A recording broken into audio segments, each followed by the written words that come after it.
Okay, so hi everybody and welcome to another episode of Oscar Outdoors. This is one that a lot of you have been waiting for. The contents of my fire kit.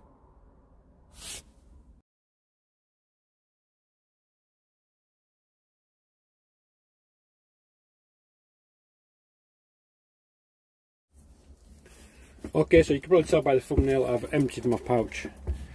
So the pouch is empty, but this is just a small molly pouch. Okay, with just a little mesh pocket on the inside, a couple of velcro loop strips on the outside and one molly line. Okay, on most of my little kits you'll see I carry a whistle. It's just something that I've sort of tried to instill in my kids, you know, always be able to signal. But yeah, so yeah, just a carabiner and a little ice whistle, OEX ice whistle. So yeah, that's the pouch. Pop that there in a second. Okay, so first things first is we'll go for ignition sources.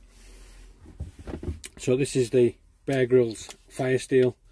You've seen me use this on a number of occasions and it's pretty beat up because I let my Cub Scouts have a go with it. But yeah, absolutely perfect. Throws off a great shower of sparks, and yeah, not what else you can really say about it. But yeah, brilliant little piece of kit. But it's got a whistle on the lanyard as well. Again, perfect for signalling. So yeah, I'll just neaten that one up. Okay, next up is just another ferro rod. Okay, pretty chewed up is this one again. The Cubs had a good night of it. We did firelighting with the Cubs and yeah, they give it a good beating, shall we say. Next up is one of these little small ferro rods. I've got one of these in my survival pouch.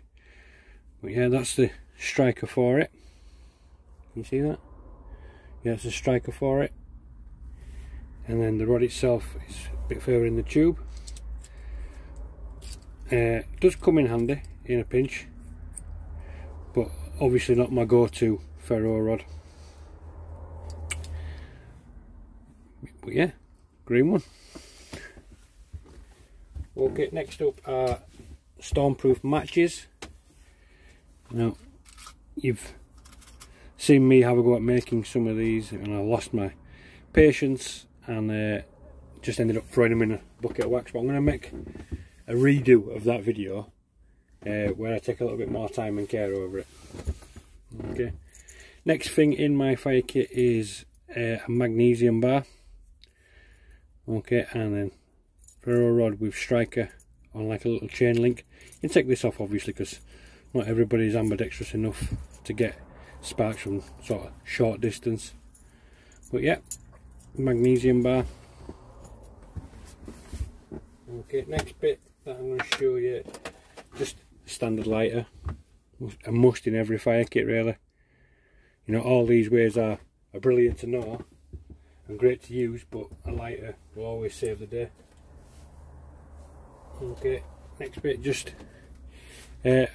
some more matches just in case.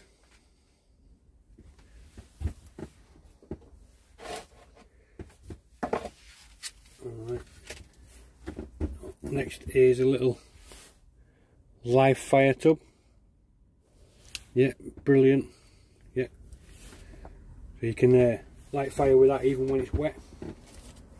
Now we'll get into the good stuff. I think we'll get into the tinder sources. But yeah, first up is, I can't remember the bloody name of this. What's it called? Trioxane. Yeah, it's just military fuel basically.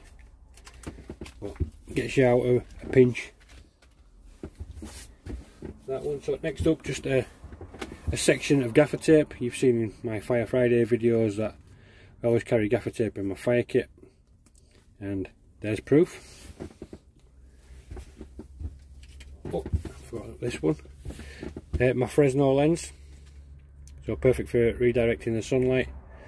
obviously getting that focal point on the beam. I've not done the Fire Friday video on this one yet, but I will get to it. Yeah, my little Fresno lens.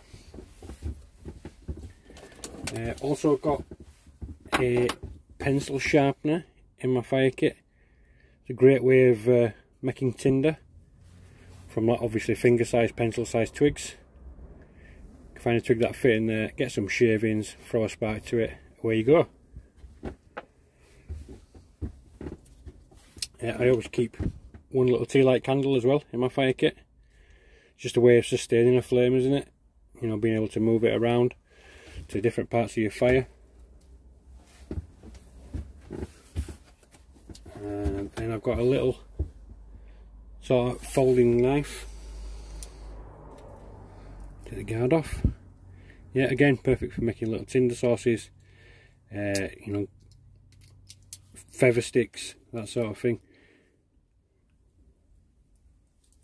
But yeah, that's that. I'll just leave that out like that. And then just some replacement blades, force head knife. Okay, now the good bits. So this one, I don't know if this one's been released or not by the time of this video. This is one that I learnt from a guy on YouTube. After I put on the gaffer tape, he told me about this. So this is gaffer tape. Inside there's a makeup pad, and these are soaked in petroleum jelly. So he gave me the idea of just a makeup pad and the gaffer tape, and I put a twist on it and tried it with wax and tried it with petroleum jelly, and the petroleum jelly seemed to work best. So yeah, I've got a couple of them in there just to help me get going. Now they do give off quite toxic smoke, so it's a last resort. Okay, so and then next one is the waxed cotton pads that I made, not my first Fire Friday. Yeah, I think I made them in the first Fire Friday video. So I've got carry 3 of them. There's enough there for loads of fires. Okay, next up is Vaseline and cotton balls kept in just like, I don't know what they're called, freezer bags. Yeah, a resealable freezer bag, just to stop everything from getting gacked up really. Yeah, and then I've got some quick tinder tabs. Yeah, these are like wax coated cotton wool things, but brilliant. Once you fluff them up a little bit like this, they do take a spark really easily. So yeah, I've got a handful of them. And then now the natural ones, I've got some natural bits of fire lighting missing from my kits at the minute, but I've got with me here some cramp balls. Every time I see one, I have to take it off a tree, and then I keep them again in a freezer bag. But yeah, missing from my fire kit at the minute because of the time of the shooting. I've not been able to go out and get some fat wood. Near where I live there's an abundant source of fat wood, not far from where we are, so I will get down and get some at some point and add that into the fire kit. But yeah, that's it. So just another couple of additions, because I'm hopefully going to try and upgrade my fire kit pouch and get it a little bit bigger. An idea that I've come up with are getting these Draper hacksaw blades and just cutting off and maybe getting 4 or 5 ferro rod strikers out of that, just to sort of keep in my tin. And then I've got, you've seen these before, I'm sure you have, these are the kerosene soaked cubes, kept in a tin obviously because they stink. But yeah, this has been my fire kit. So let me know what you think. Is there out missing?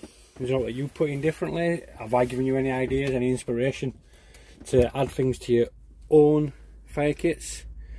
Obviously I can't carry every method of lighting fires that I know, but other little bits that I could carry in here are, you know, a battery, chewing gum wrapper, a little bit of steel wool, yeah, so you know, all the ways that I've shown you so far, possibly could live in that small kit, but like I said, I'm trying to upgrade it at the minute. So if you know of any other things missing out of here, oh, I have actually ordered what are they called, like a pocket bellows as well. They're on the way to me as we speak, because I've broken my my most recent one.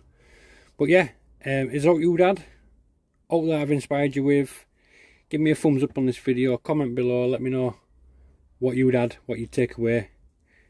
And that's it. And if you're not already, please subscribe to the channel, and I'll see you in the next one.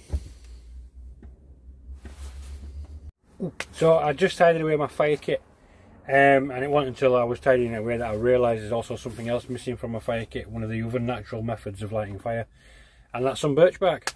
But I'm not going to teach you how to suck eggs. You all know what birch bark looks like, and you know it's readily abundant, readily available throughout the UK. So yeah, birch bark also goes in my fire kit. So yeah, thanks very much. See you in the next one.